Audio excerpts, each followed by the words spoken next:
você abrir a palavra do Senhor no livro dos Salmos, o Salmo 119. O livro dos Salmos, Salmo de número 119. Faremos a leitura do verso 1 até o verso número 8. Salmo 119, do verso 1 ao verso 8. Mesmo assentados, os irmãos podem acompanhar com toda a referência à leitura da palavra do Senhor. Bem-aventurados os irrepreensíveis no seu caminho, que andam na lei do Senhor. Bem-aventurados que guardam as suas prescrições e o buscam de todo o coração. Não praticam iniquidade e andam nos seus caminhos. Tu ordenaste os teus mandamentos para que cumpramos a risca. Tomara sejam firmes os meus passos, para que eu observe os teus preceitos. Então não terei de que me envergonhar, quando considerarem todos os teus mandamentos. Render-te graças com integridade do coração, quando tiver aprendido os teus retos juízos. Cumprirei os teus decretos, não me desampares jamais. Vamos orar ao Senhor nesse momento? Glorioso Deus, nós rendemos graças a Ti, porque conhecemos ao Senhor como Deus, como Senhor, como Salvador. Estamos diante de Ti, da Tua palavra neste momento. Rogamos ao Teu Espírito Santo que nos dê o entendimento, Pai, da Tua boa vontade. Assim oramos em nome do Senhor Jesus. Amém. Amém. Queridos, eu gostaria de meditar com os irmãos Salmo 119, no tema Bem-aventurados. Quantos aqui fizeram uma reflexão ou uma avaliação do ano de 2019? Você se considera um bem-aventurado, um aventurado, um bem-aventurado mais ou menos, ou um bem-aventurado mais para menos do que para mais ou menos? Como é que você se classifica? Como é que você terminou esse ano de 2019? Vamos pensar em dois irmãos da mesma igreja para a gente tentar se identificar nesses casos aqui e tentar avaliar em relação a esses dois irmãos. Todos dois são salvos, são da mesma igreja, e para ver quem aqui terminou o ano de forma bem mais sucedida, quem é bem mais aventurado nesses dois casos aqui. Então nós temos dois irmãos, o primeiro é o irmão Pedro e o segundo é o irmão José. Primeiro terminou o ano empregado. Tanto o irmão Pedro terminou, pode passar. O irmão José, infelizmente, não terminou o ano empregado. Terminou o ano e ele está desempregado. Trocou de carro. O irmão Pedro, graças a Deus, conseguiu um carro novo. O irmão ainda, Pedro, não teve condições. Terminou o ano sem emprego. Pagou todas as contas. Graças a Deus, o irmão Pedro, essa ele conseguiu. Terminou o ano sem dívida nenhuma. Então começou o ano aí sem nenhuma dívida. Conseguiu economizar. Aí não deu para economizar. Ou economizava ou pagava as dívidas. Esse era o caso do irmão José. Mas o irmão Pedro, graças a Deus, conseguiu economizar. Conseguiu manter os filhos na escola particular. Graças a Deus, o irmão José conseguiu. Mas o irmão Pedro, como teve que pagar dívidas e terminou o ano desempregado, não conseguiu manter.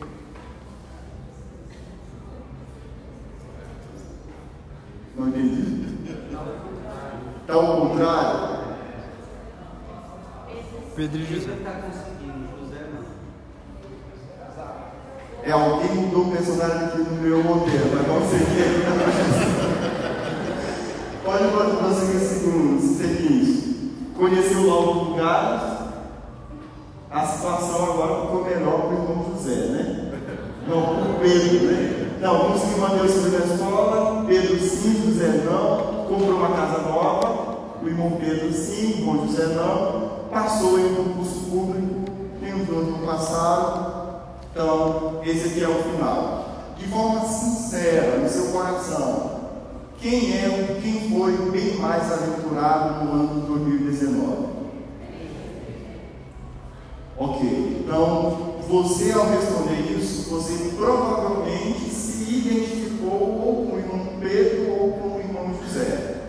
Quando nós pensamos em ser bem-aventurado, que é o que o Salmo 119 trabalha, nós imaginamos logo um quadro onde uma pessoa viveu um determinado período e tudo aconteceu de forma normal. Ele prosperou, ele cresceu, ele conseguiu ter uma vida, no mínimo, uma vida básica. Ele não conseguiu ficar rico, milionário, mas ele, no mínimo, teve o básico.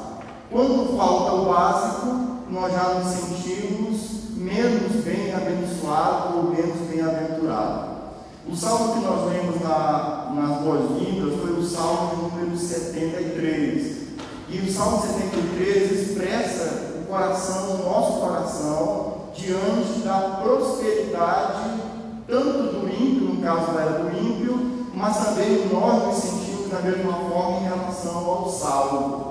Geralmente nós olhamos para a vida do irmão Pedro e aí nós percebemos que o irmão Pedro tem um filho na escola particular, ele viaja, tem casa nova, troca de carro todo ano, e nós participamos da mesma igreja, saímos no mesmo horário para trabalhar, dormimos no mesmo horário tarde da noite e não temos o que o irmão tem. E aí vem o Salmo 73 dizendo que o nosso coração, em algum momento, ele sente inveja, porque os ímpios prosperam e, no nosso caso, também sentimos uma certa inveja, porque alguns irmãos prosperam e nós não. Ou seja, no mínimo, se não há uma inveja no nosso coração, nós classificamos a vida do irmão tal como uma vida bem-sucedida e a nossa vida como uma vida não tão bem-sucedida assim. Como é que o Salmo nos ajuda a avaliar o nosso ano de 2019? Se de fato foi um ano bem-aventurado ou não foi um ano bem-aventurado? Se foi um ano bem-sucedido ou não foi um ano bem-sucedido? O Salmo apresenta essa bem-aventurança em alguns aspectos muito práticos que a gente pode observar aqui no Salmo. Ele vai apresentar basicamente em 3 áreas essa bem-aventurança. A primeira área é numa área da integridade espiritual. Observe comigo o versículo de número 1. Você vai ter a projeção tanto do tópico quanto dos versículos. Então você pode acompanhar tanto na sua Bíblia quanto na projeção que teremos aqui. O Salmo começa dizendo: bem-aventurados os irrepreensíveis no seu caminho, que andam na lei do Senhor. A palavra bem-aventurados, ela aparece geralmente em outros salmos no singular e não no plural. No hebraico, uma forma de você intensificar um adjetivo, algo, é você colocar aquela palavra no plural. Então, seria muito bem-aventurado, seria uma forma de falar. Só que você pode usar o plural para dizer que essa pessoa ela é muito bem sucedida. A palavra significa basicamente feliz, significa contente, significa completa. Bem-aventurado expressa tanto algo interior, que diz respeito àquilo que nós sentimos no nosso coração, no nosso estado espiritual, quanto também tem um aspecto externo, aquilo que pode ser visto, aquilo que diz respeito à nossa vida prática.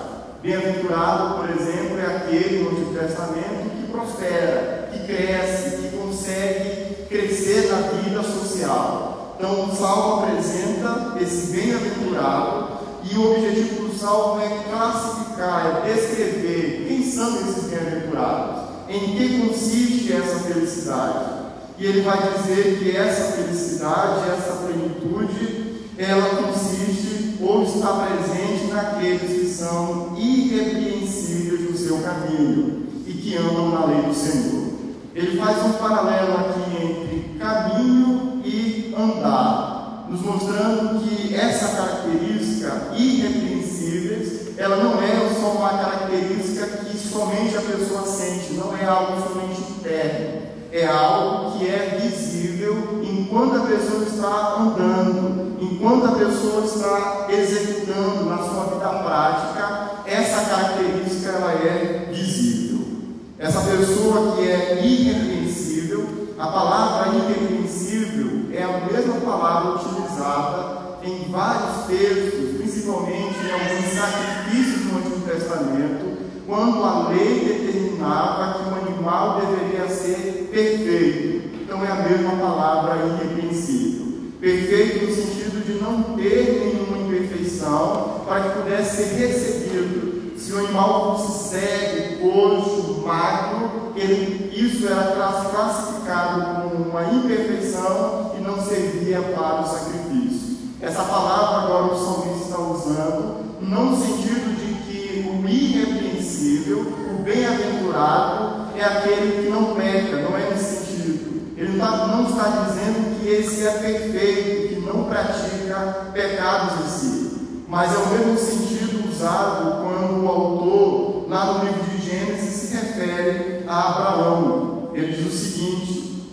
quando Abraão atingiu a idade de 90 anos, apareceu-lhe o Senhor e disse: eu sou o Deus Todo-Poderoso, anda na minha presença e ser perfeito, o mesmo termo irrepreensível. Ou, por exemplo, quando o autor descreve quem era Jó, o texto vai dizer o seguinte: havia um homem na terra de Uz, cujo nome era Jó, homem íntegro, mesma palavra que o salmista usa, irrepreensível, reto, temente a Deus e se desvia do mal. Esse homem irrepreensível, ele é um homem que esse termo irrepreensível manifesta tanto algo então do seu caráter quanto da sua conduta. Não é simplesmente algo que ele sente, não é algo que somente ele sabe, é algo que ele sente, que está no seu caráter, na sua forma de conduzir a sua vida, de maneira que os que estão ao seu redor percebem claramente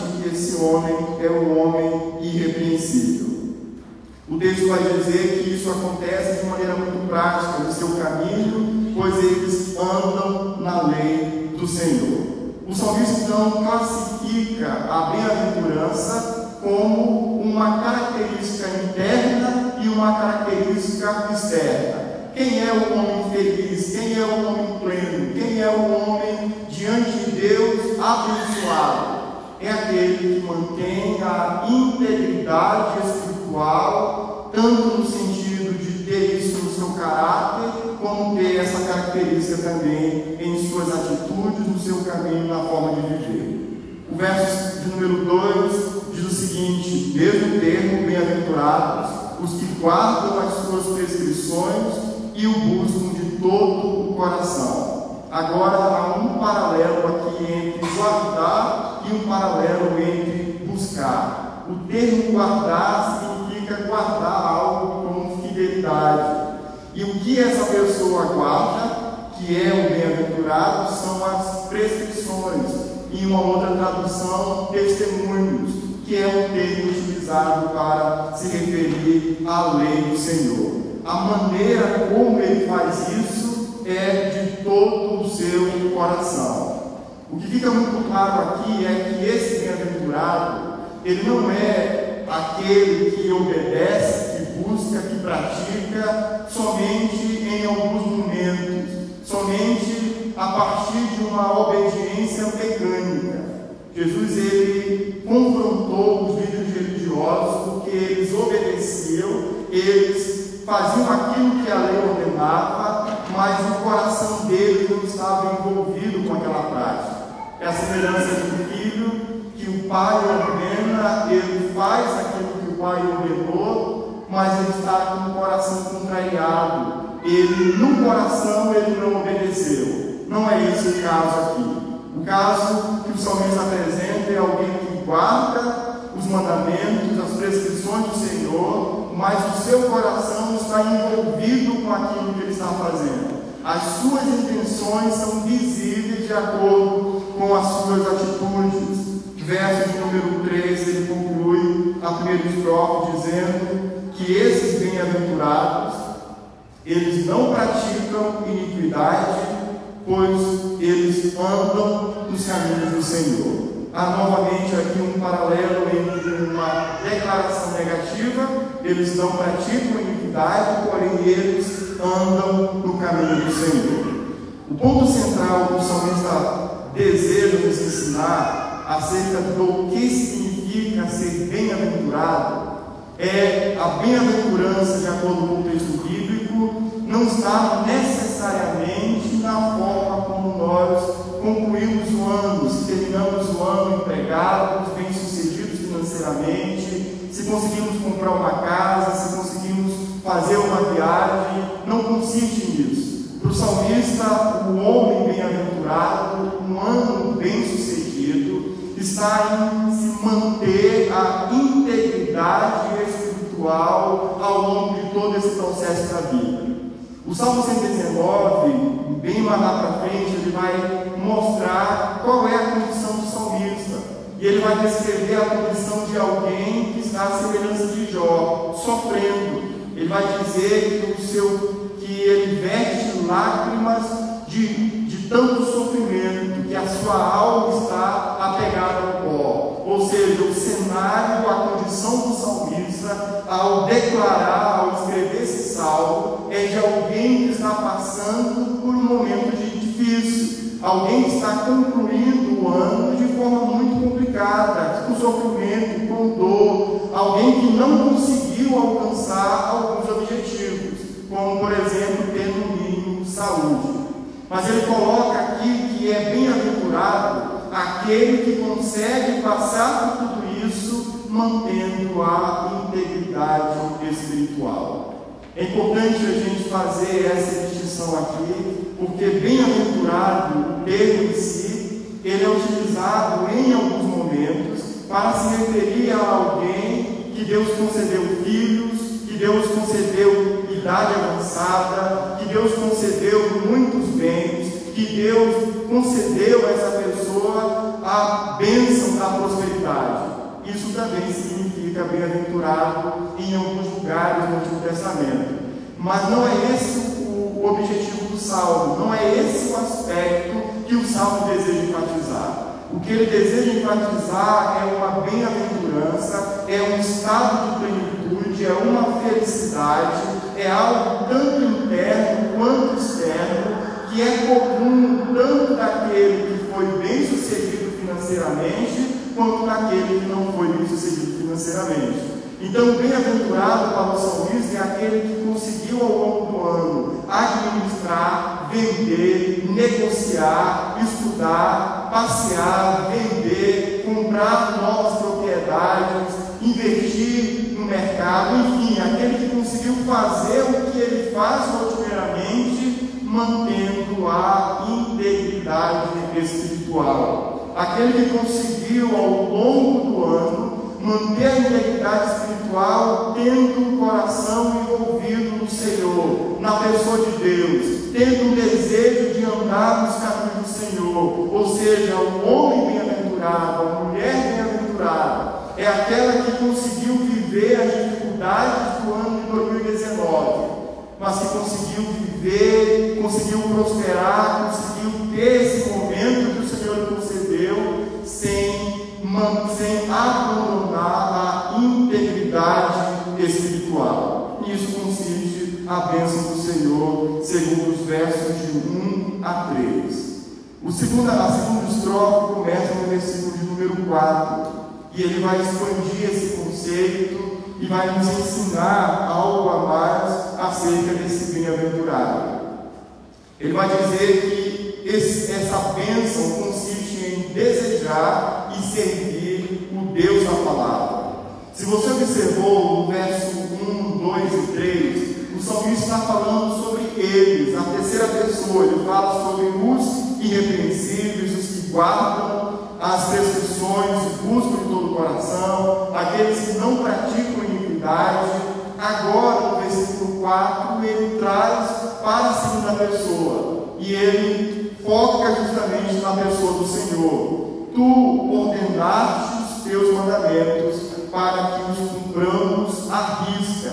A partir desse momento, ele fala sobre aquele que tem autoridade e que nos concedeu a sua lei. Ele não só tem preocupação em guardar, em obedecer, em fazer aquilo que o Senhor ordena, mas a preocupação dele é saber quem está nos ordenando. Eu faço o que faço, eu obedeço o que obedeço, por quê? Porque a obediência está sempre relacionada a uma pessoa e não necessariamente a um mandamento.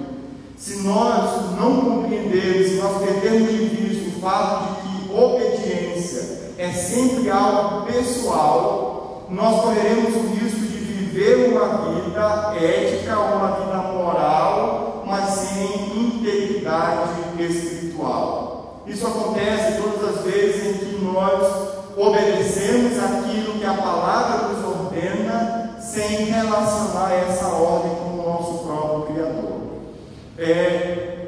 Essa é a forma como, por exemplo, os meios de graça, leitura, oração e todas as práticas que nós temos na igreja podem ser feitas de maneira errada, podem se tornar ídolos em si. Quando alguém, por exemplo, lê a palavra do Senhor, quando alguém tem uma vida devocional, quando alguém dá o seu dízimo, quando alguém oferta na casa do Senhor, só que o objetivo dela em fazer o que ela está fazendo não está relacionado necessariamente à pessoa de Deus, mas está relacionado a ela mesma.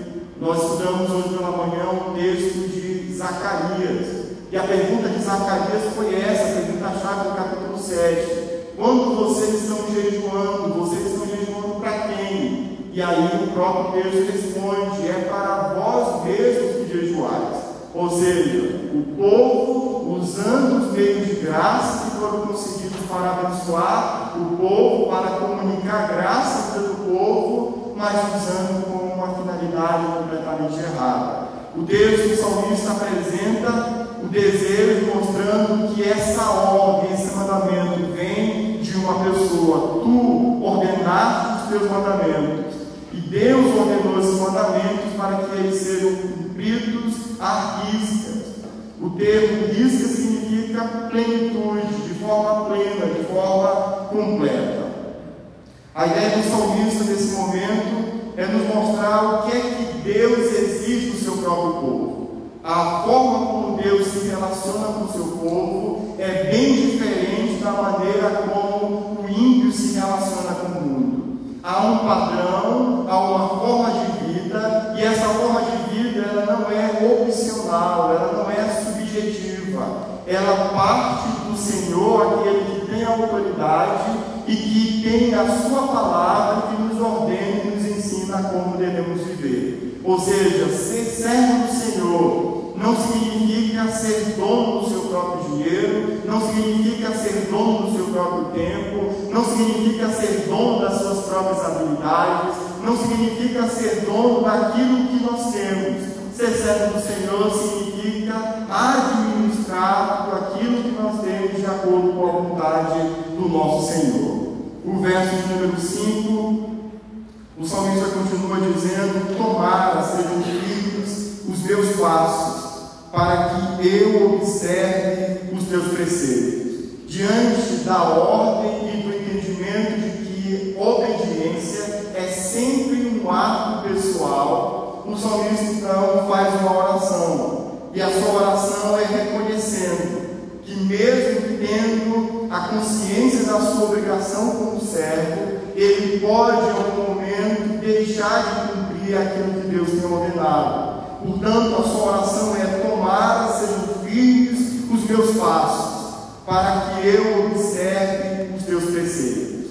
Há aqui uma dependência da parte do salmista, entendendo que ele tem a responsabilidade de obedecer, de caminhar, de seguir os mandamentos do Senhor, mas essa responsabilidade, isso que Deus espera do seu servo, não será alcançado pelo seu próprio vigor, pela sua própria força, pela sua própria determinação. Ele entende que é por meio da graça, do agir de Deus na vida dele, que ele alcançará o desejo de Deus, que é que o seu servo obedeça a sua palavra de maneira íntegra, de maneira plena. O verso de número 6 ele conclui essa segunda estrofe: então não terei de que me envergonhar envergonhar, quando considerarem todos os teus mandamentos.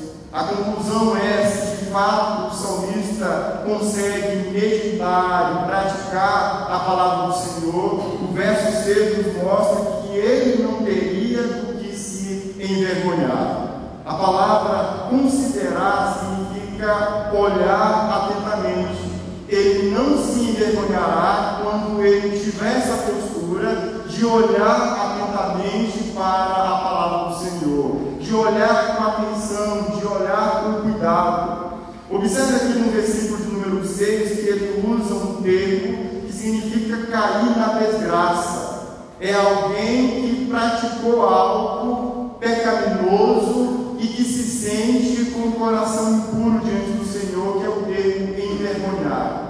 Esse termo envergonhar e essa situação geralmente acontece quando a pessoa comete um pecado e esse pecado vem ao conhecimento da igreja, como por exemplo lá no livro de Provérbios, o pai ensinando ao filho e o filho se colocando diante de uma situação. Ele diz que por pouco ele não esteve diante da congregação, sendo exortado e sendo disciplinado. E a situação que estava acontecendo era um relacionamento desse jovem fora do casamento, um relacionamento sexual fora do casamento. Então, aquele seria um ato vergonhoso, aquele seria um ato em que, diante da congregação, por ter praticado relação sexual fora do casamento, aquele jovem, por saber que isso é pecado, ele estaria diante da congregação e teria vergonha do seu próprio pecado. Quando o salmista coloca aqui, não terei de que me envergonhar, ele não usa a vergonha nesse sentido, porque observe que a vergonha, nesse caso aqui, é algo que ele não teria dele mesmo, ou seja, é um pecado, uma atitude inadequada, um comportamento, um pensamento, uma fala do próprio salmista que ele percebeu, ninguém percebeu, esse pecado não foi exposto à congregação, mas o que ele está colocando é: Senhor, se eu considerar os teus mandamentos, eu não terei do que me envergonhar. Ou seja, eu terei a condição de olhar para o meu próprio coração, de examinar a minha própria alma e de identificar o pecado. E, consequentemente, Senhor, eu não terei que passar por essa situação toda. O que fica muito claro aqui, quando o salmista menciona essa expressão, não terei que me envergonhar, é que ele tinha uma prática de autoconfrontação. Vocês lembram aquela orientação de Paulo à igreja de Corinto? Que cada um examine-se a si mesmo. Ele não está pedindo ali para que cada um examine o próximo. Ele está dizendo que nós precisamos examinar o nosso próprio coração. Muito provavelmente o salmista tinha essa prática. Diante da meditação, diante da leitura, a palavra confrontava o seu próprio coração, ao ponto dele se deparar com a orientação bíblica, com o princípio bíblico, e em alguns momentos sentir vergonha no seu coração, por ter pensado, por ter tido um comportamento inadequado, por ter falado algo inadequado, ele se sente constrangido diante de tudo isso. A bem-aventurança agora, ela aparece de forma bem diferente do que tradicionalmente nós entendemos. Quem é o bem-aventurado segundo o Salmo de número 119? É aquele que deseja e aquele que serve ao Deus da palavra. Você pode observar que o salmista ele tem um desejo pessoal, um desejo ardente, e o desejo é sempre de obedecer. Ele faz uma oração: tomara os teus pés sejam fortalecidos, porque, Senhor, eu quero de fato obedecer a tua vontade. Mas ele entende que essa obediência não virá por sua própria capacidade. Portanto, ele pede para que Deus o ajude. Ele faz uma oração e ele entende que de fato o desejo do seu coração é estar diante do Senhor em um momento íntimo e não ter vergonha de estar vivendo na prática do pecado. O salmista entende que situação descreve perfeitamente uma vida feliz, descreve perfeitamente uma vida plena, descreve perfeitamente a vida de alguém que conseguiu terminar o ano bem-sucedido. Ele é bem-aventurado, porque de fato ele deseja obedecer, porque ele depende do Senhor e porque ele tem uma consciência limpa diante do pecado. O Salmo conclui nos versos 7 e 8, trazendo mais uma característica dessa bem-aventurança. Bem-aventurado é aquele também que louva e que deseja conhecer mais do Deus da palavra. Versos número 7 e 8. Render-te graças com integridade de coração, quando tiver aprendido os teus retos juízos. Novamente o termo integridade, e observe novamente um aspecto muito importante. Não é uma integridade externa somente, é uma integridade interna, é uma integridade de coração. E isso acontecerá quando o salmista tiver aprendido os retos juízos do Senhor. É uma questão de causa e consequência. A vida de integridade, aquilo que vai mover o salmista a uma intenção correta, que vai levá-lo a uma prática adequada na sua vida diária, será fruto daquilo que ele tem aprendido do Senhor e do seu relacionamento com Ele. Verso número 8, o salmista conclui: cumprirei os teus decretos, não me desampares jamais. Ele conclui o salmo, a estrofe, com uma oração, reforçando novamente o seu sentido de dependência. E a oração é: Senhor, não me desampares. Eu me comprometo em obedecer, em cumprir os teus decretos, mas, Senhor, não me desampares ao longo dessa caminhada. Quando o salmista fala sobre bem-aventurança, nessa última estrofe, ele fala da bem-aventurança como traduzindo pelo desejo de alguém de conhecer o Senhor e o seu desejo de bendizer, de louvar, de servir a esse Deus do qual nós conhecemos. Uma pergunta que nos ajudaria a refletir se o ano de 2019 foi um ano bem sucedido ou não, seria a seguinte pergunta: o quanto aprendemos de Deus ao longo do ano? Observe, com o objetivo de bendizer o seu santo nome. O quanto aprendemos de Deus no ano de 2019 com o objetivo de bendizer o seu santo nome.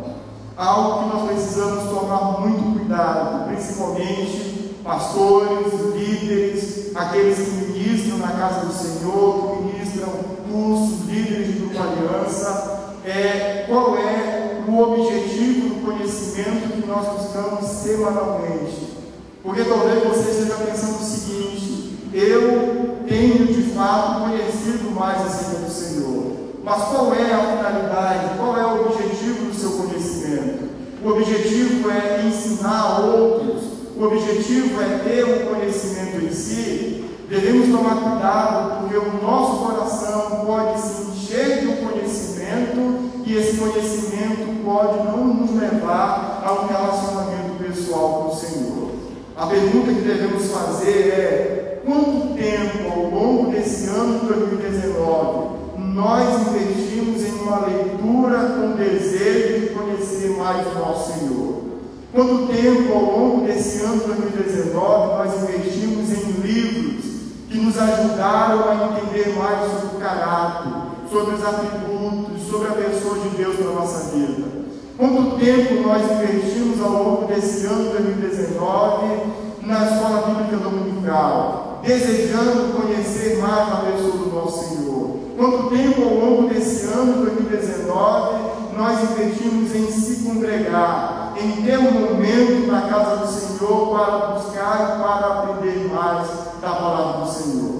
O salmista entende que a bem-aventurança, ela está no desejo do servo do Senhor em ter mais, em conhecer mais a pessoa do Senhor. Não simplesmente com o objetivo de instruir a outros, mas com o objetivo de bendizer o seu santo nome.